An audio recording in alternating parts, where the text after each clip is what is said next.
Selamat pagi.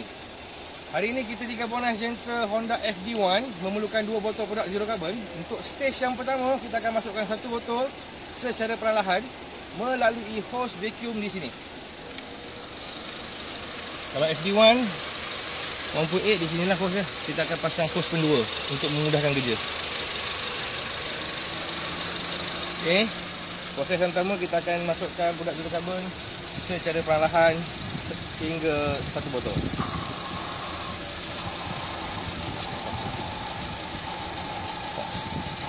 Okey, selesai saja proses yang pertama. Kita masukkan 1 botol produk zero carbon. Kita akan terus tekan injak minyak secara perlahan untuk mengeluarkan karbon melalui exhaust system.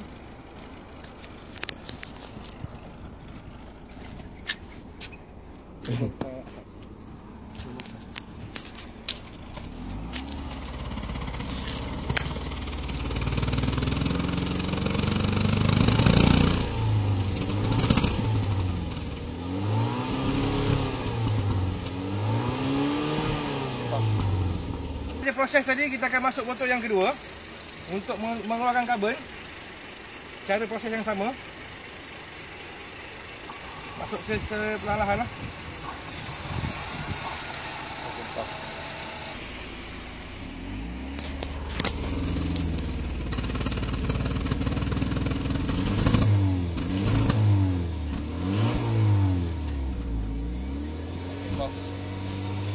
Okey, atas pada permintaan customer kita memerlukan kereta ni 3 botol sebab karbon dia terlampau banyak.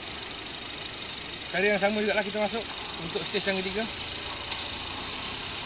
Aku langkau.